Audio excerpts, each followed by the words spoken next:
पति 2 दिन के लिए ऑफिस के काम से दूसरे शहर जा रहा था, तो पत्नी से बोला कि चलो तुम्हें तुम्हारे मायके छोड़ देता हूँ।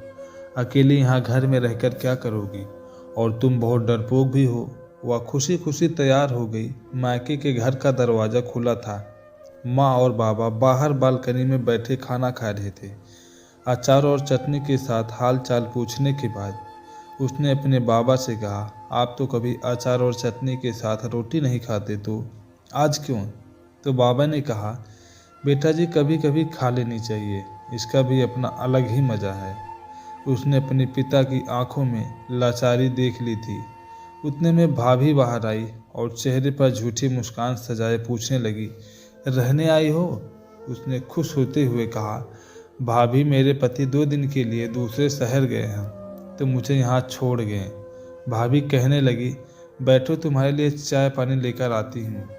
वह भी अपने माता पिता के खाए हुए बर्तन समेटने लगी और कहने लगी कि मैं भी भाभी की मदद कर देती हूँ और साथ ही भैया से भी मिलूँगी। यह कहते हुए वह अंदर चली गई। बर्तन किचन में रखकर वह भाई की कमरे की ओर चल पड़ी, तो उसे भाई और भाभी की बातों की आवाज़ सुनाई दी। भाभी भैया से कह रही थी, तुम्हारी बहनें ब्याह कर तो गई हैं, लेकिन अम्मा बाबा की चौखट ना छोड़ी अभी तक। जिसका भी दिल करता है मुंह उठाकर बच्चों समेत चली जाती हैं। तो भैया गुस्से से कहने लगे, तेरा क्या खाती है? यहाँ नहीं आएंगी तो और कहाँ जाएंगी? तो भाभी ने भी बद बनाते हुए कहा, बस अब मुझसे नहीं होती तुम्हारी खानदान वालों की सेवा। तुम्हारे माँ बाप को संभालती हूँ, उन्हें खाना देती हूँ, यही एहसान समझो। भैया और भाभी की बातें सुनकर वह सन्न रह गई। उसकी आवाज़ तो उसके मुंह में ही दब कर रह गई और वह उल्टे पांव वापस होने लगी। थोड़ी देर बाद फ़ोन पर झूठ मूठ का बात करते हुए बाहर निकली। अच्छा माँ जी, आप लोग आए हैं? गांव से पहले ही बता देते तो मैं मायके नहीं आती।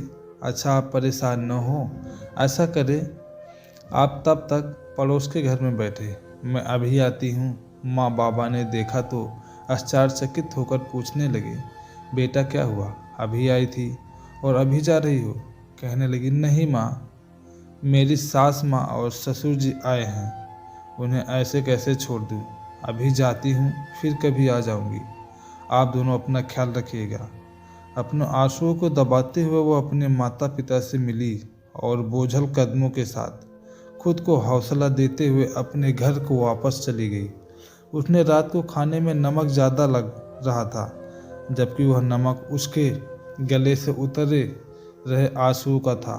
यह सच है कि मायके में माँ बाप से होते हैं, लेकिन कभी कभी उनके होते हुए भी वह बेबस होते हैं। आशा करता हूँ आपको ये कहानी पसंद आई होगी। इस कहानी पर आपकी क्या राय है, हमें कमेंट करके ज़रूर बताएं। कहानी पसंद आई हो तो लाइक, सब्सक्राइब और शेयर ज़रूर करें।